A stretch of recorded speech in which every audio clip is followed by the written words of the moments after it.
The globe recently experienced a geopolitical earthquake on January 3, 2026, which will change the Western Hemisphere for decades to come. One of the most daring military operations in recent history was carried out by the United States Army in the early hours of today morning beneath a moonless Caribbean sky. Caracas's heart was the aim. Nicolás Maduro's removal was the goal. The news started to make its way out through encrypted channels and finally onto the breaking news tickers of every major network on the world as the sun rose above the Isla mountain range, which divides the capital of Venezuela from the sea.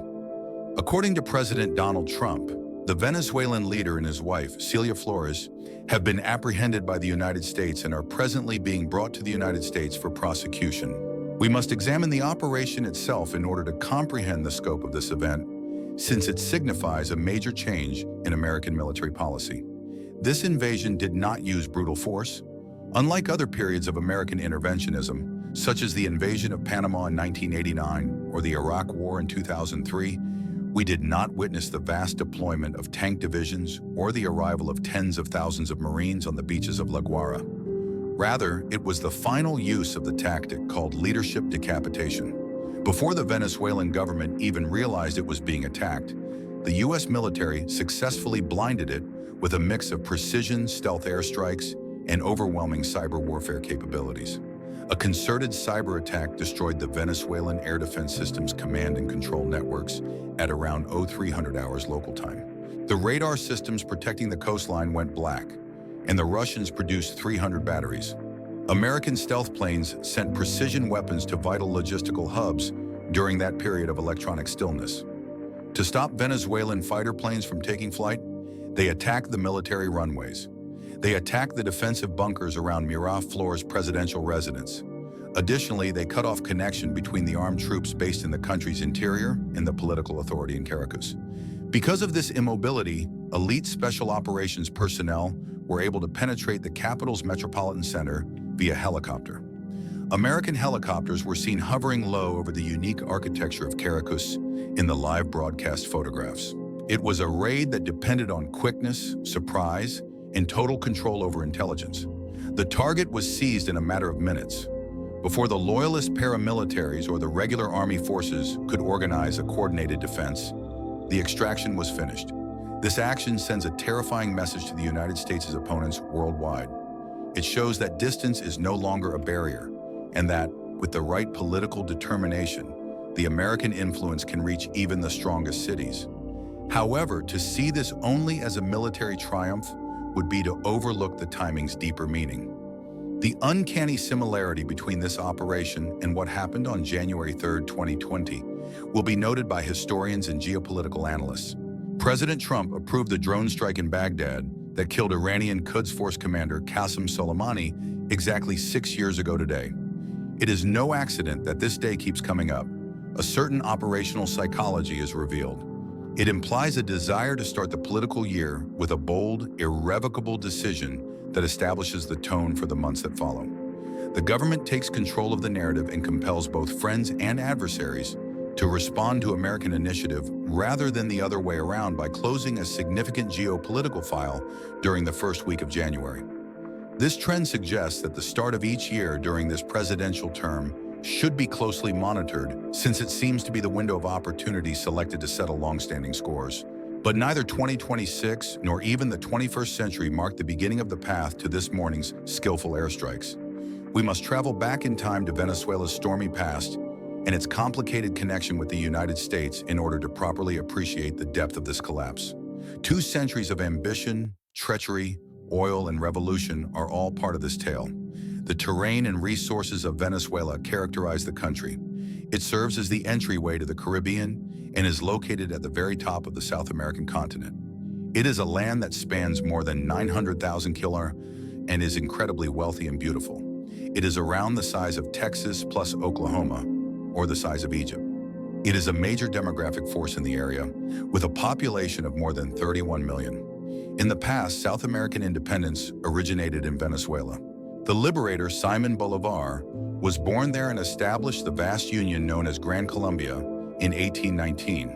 What are now Venezuela, Colombia, Panama, and Ecuador were merged into a single strong republic as a result of this massive statecraft experiment. The idea of a strong, united Latin American state persisted in Venezuelan culture even after Gran Colombia disbanded in 1830.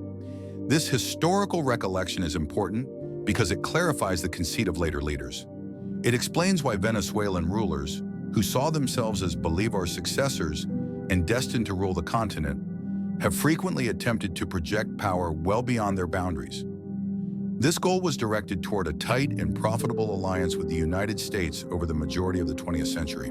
Venezuela changed from an agricultural backwater to the Saudi Arabia of the Caribbean when enormous oil deposits were discovered in the Lake Maraca region at the beginning of the 20th century.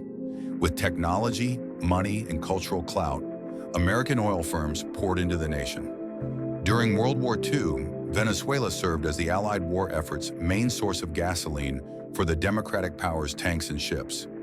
It was a bulwark of democracy and stability in the post-war period in an area frequently afflicted by military dictatorships. As one of OPEC's founding members, it used its diplomatic clout to change the world oil market.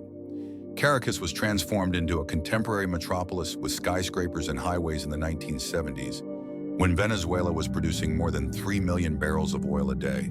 But there was a burden attached to this prosperity. An extremely unequal society and a fragile economy were brought about by the dependency on oil. The appearance of wealth vanished in the 1980s when the oil markets fell. With 90% of its income coming from oil, the government was compelled to reduce social expenditures. The middle class started to collapse as poverty surged. A revolution was made possible by the hatred and rage that grew throughout these wasted decades. Hugo Chavez, a dynamic lieutenant colonel, attempted an unsuccessful coup in 1992 in this depressing climate. Even though he was detained and imprisoned, the country was thrilled by his short broadcast speech in which he took responsibility and famously stated that his goals had not yet been accomplished. After being freed from jail in 1994, Chavez started a political campaign that would permanently alter Venezuela. He appealed to the intense anti-establishment rage. He addressed the impoverished in their own tongue. He pledged to depose the dishonest ruling class and give the populace a share of the country's oil wealth. He easily won the presidency in 1998. This signaled the start of the Bolivarian Revolution and the end of the period of collaboration with the United States. Chavez began tearing down the previous system as soon as he took power. He renamed the nation the Bolivarian Republic of Venezuela and revised the constitution. He concentrated power in his own hands by extending presidential terms and eliminating term limits. However, his most significant changes occurred on the global scene. Chavez saw the U.S. as an imperialist predator rather than a collaborator. In order to contest Washington's hegemony in the hemisphere, he aimed to assemble a coalition of anti-American governments. In order to support the Castro government, he established a close strategic partnership with Cuba and sent 100,000 barrels of oil per day to Havana. Cuba reciprocated by sending medics, military advisors, and intelligence officers who helped establish Chavez's authority over the Venezuelan government. Chavez's journey did not end in Cuba. He broke the Iraqi regime's worldwide isolation by visiting Baghdad and meeting with Saddam Hussein.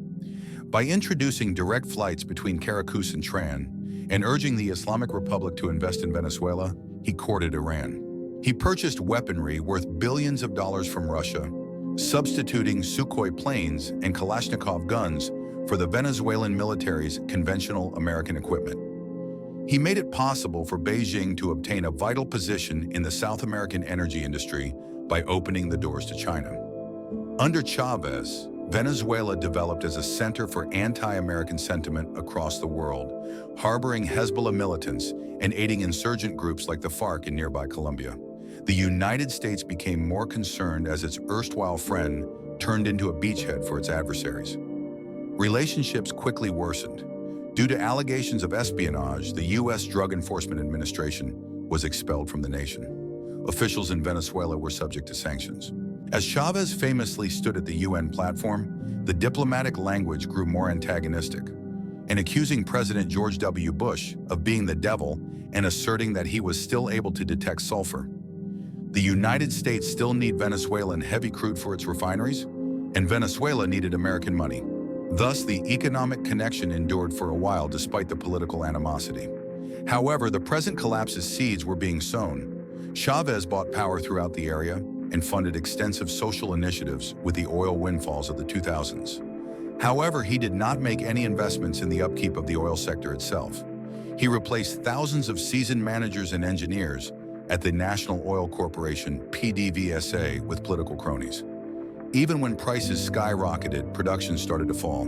Hugo Chavez left behind a politically divided and economically precarious nation when he passed away from cancer in 2013. Nicolás Maduro, a former bus driver and union leader who had been his foreign minister, was his hand-picked successor. Maduro did not inherit the high oil prices or Chavez's charisma, but he did inherit the presidency. The world oil market crashed almost immediately after Maduro came to office.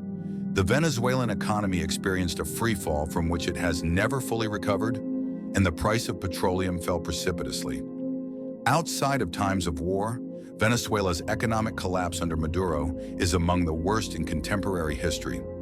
The GDP shrank by 80%. The currency became worthless due to hyperinflation. The monthly minimum pay was reduced to a few dollars. Malnutrition and starvation became widespread. The medical system fell apart. A refugee crisis engulfed the area as millions of Venezuelans left the country. The regime's crime increased as the economy collapsed. Due to U.S. sanctions that prevented it from accessing global financial markets, the Maduro administration had to rely on illegal sources of income in order to exist. Maduro and his inner circle were accused by the U.S. administration of transforming Venezuela into a narco-state. They said that the Suns cartel, which was made up of military generals and high-ranking politicians, was involved in the trafficking of hundreds of tons of cocaine from Colombia to the U.S. and Europe via Venezuela. In order to collect gold to sell on the illicit market, the dictatorship also turned to illicit gold mining in the Amazon, destroying enormous tracts of rainforest. A dictatorship resulted from the internal political situation. The incumbent party suffered a crushing setback in 2015 as the opposition alliance secured a supermajority in the National Assembly elections. But instead of accepting the outcome, Maduro stripped the legislature of its authority by using the loyalist-leaning Supreme Court. This resulted in the 2019 crisis when Juan Guaidó, the youthful leader of the National Assembly, proclaimed himself temporary president, claiming that Maduro's re-election had been rigged. Guaidó was acknowledged by the United States and about 60 other countries as the rightful leader of Venezuela. For a brief time, it appeared as though the Maduro government was about to fall. During its first term, the Trump administration launched a campaign of intense pressure, blocking government assets and placing harsh penalties on the Venezuelan oil industry. Maduro, however, lived. The loyalty of the military high command allowed him to live. Economic lifelines from China and Russia allowed him to live. And since the opposition was dispersed and unable to land the knockout blow, he managed to survive. The ensuing years were a deadlock of suffering. The opposition broke apart. Guaidó finally retreated into exile once his momentum faltered. A different strategy was tried by the Biden administration, which eased certain restrictions in an effort to promote negotiations. But the discussions produced nothing. Maduro became more self-assured, thinking he had survived the crisis. By detaining activists and dismissing opposition candidates, he strengthened his hold on power. This takes us to the recent past and Donald Trump's comeback to the presidency. Once again, Washington's strategic calculations changed. The existence of an ally of Iran and Russia in the Caribbean was considered an intolerable danger to national security. The movement of migrants and narcotics from Venezuela was perceived as a direct assault on the United States. The Monroe Doctrine, which upholds American dominance in the Western Hemisphere, was revitalized. The White House's rhetoric got more pointed. The price on Maduro's head was increased to $50 million, and the indictments against him were revised. By sending naval forces closer to the Venezuelan coast and holding extensive drills, the U.S. military started to expand its presence in the Caribbean. It was an obvious message. There was no more time for patience. All diplomatic avenues had been used up. The regime was degraded but not destroyed by the sanctions. There were rumors of covert back-channel conversations in the weeks preceding today's strike. Maduro's resignation and relocation to a third nation were sought by the United States. By digging in his heels and boldly showing up at military parades, Maduro disregarded these requests. He thought that a U.S. invasion would be too expensive and that Washington would be discouraged from taking action by the prospect of a protracted guerrilla conflict. He made a calculation error. He readied himself for an Iraq-style ground assault. He was ready for a blockade similar to that of Cuba.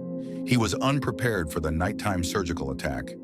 He had no idea that the United States would completely avoid his troops and attack him personally. 10 years of tense hostilities and fruitless diplomacy have culminated in Nicolás Maduro's detention. The present Chavista period is coming to an end. However, the narrative does not finish there. The dictator's demise leaves a void, and nature hates voids. We find ourselves on the brink of a cliff as the first section of this thorough investigation comes to a close.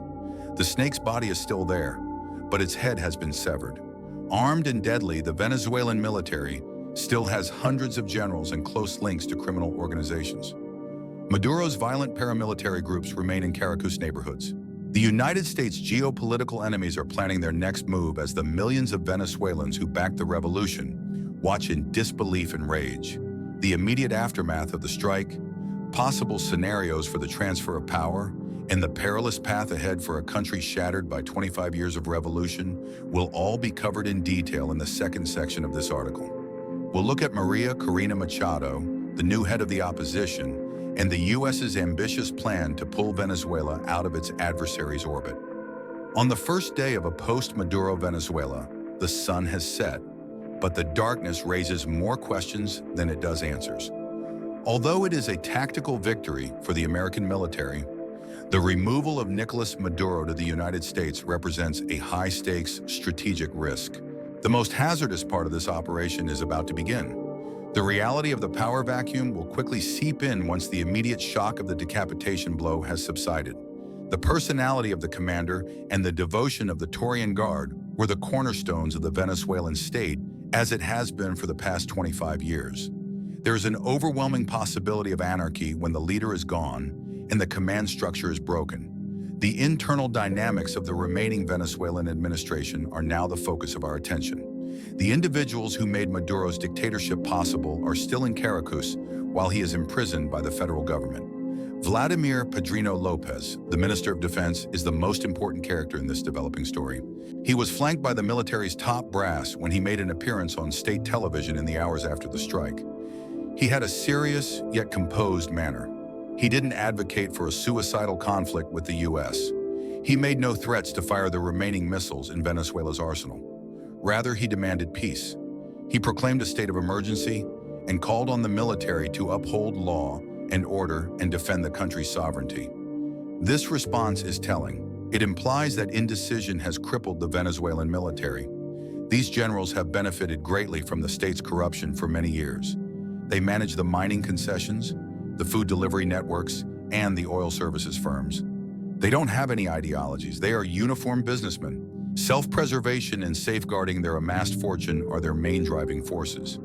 They are estimating their chances now that Maduro is gone. They will undoubtedly lose everything, including their lives, if they fight the U.S. troops. However, negotiating a transition may provide a route to amnesty or, at the very least, a pleasant exile. This fracture is certainly known in the United States. The decapitation tactic is predicated on the idea that the subordinates would seek a bargain when the figurehead is eliminated. Washington is probably already in contact with important members of the Venezuelan military through secure channels. The offer will be straightforward. You may escape sharing a cell with your old boss if you turn on the regime's remains and help the opposition take power.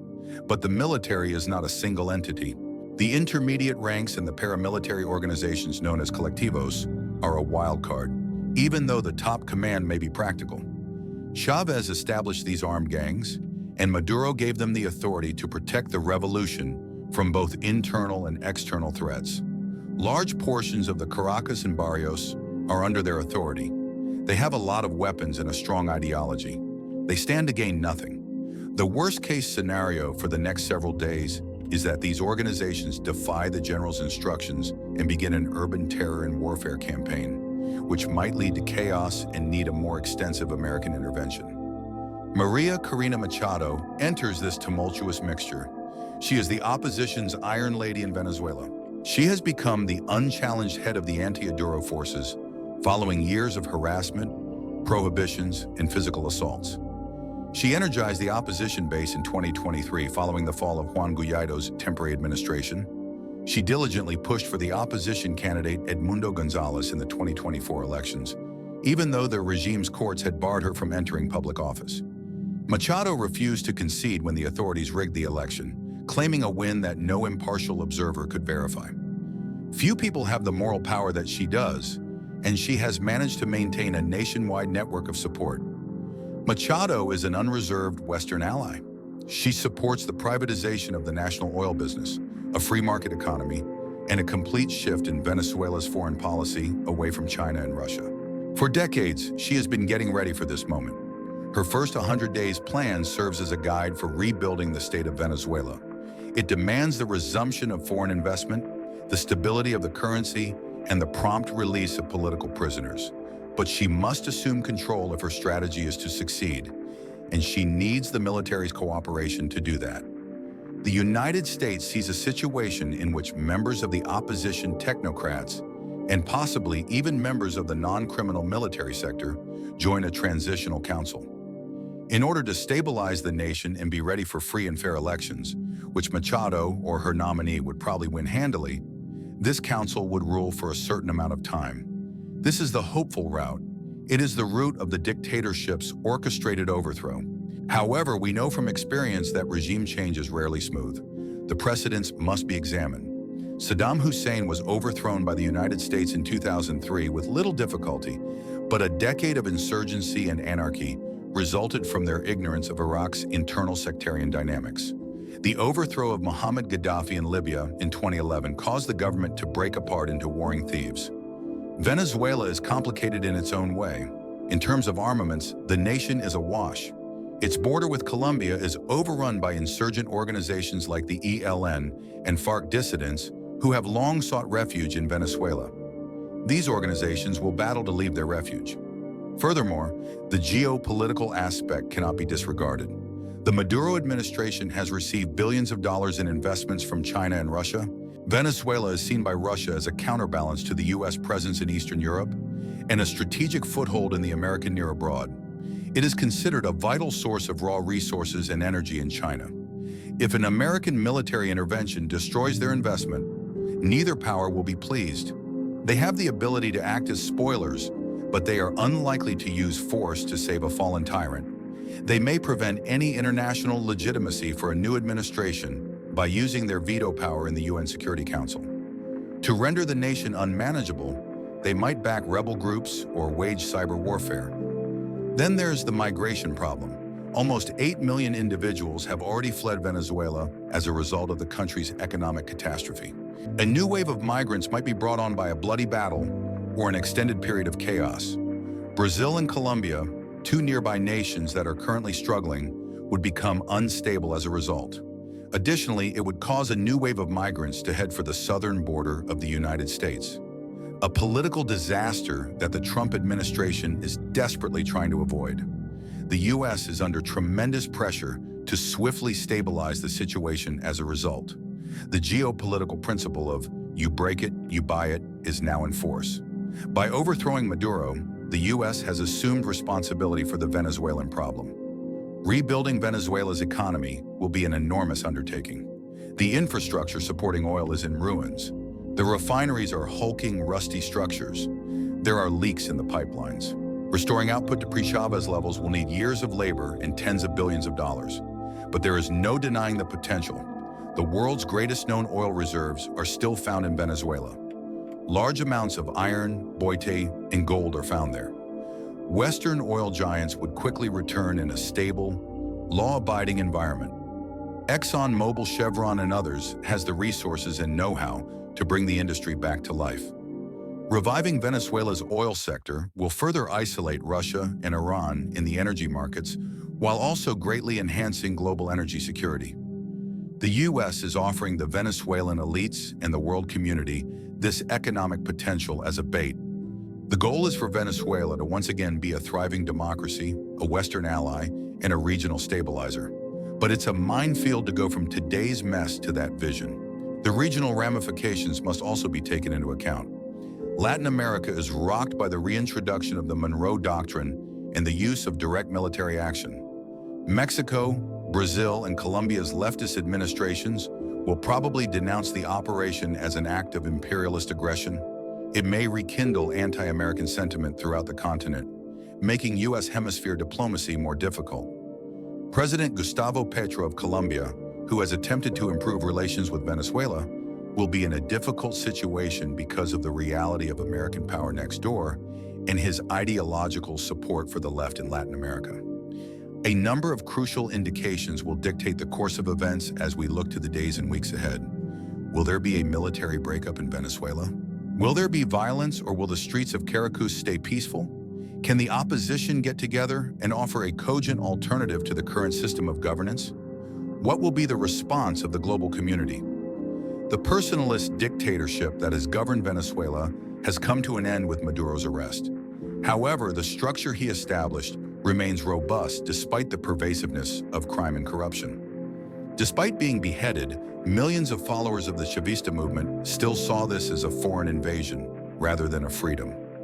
It will take a lifetime to bring these two Venezuelas, the one that rejoices today and the one that laments together. The dice have been rolled by the U.S. It has wagered that a rapid, decisive blow may end the impasse that diplomacy and sanctions were unable to resolve. It is a risk that is indicative of a president who values audacious action and speedy outcomes. However, the harsh reality of nation-building sets in when the helicopters return to their bases and the first rush of excitement subsides. History is being witnessed by us in real time. The conclusion is far from guaranteed. Venezuela may turn into a symbol of liberty and evidence of the effectiveness of American determination. Else it can turn into a violent quagmire that plagues the area for many years.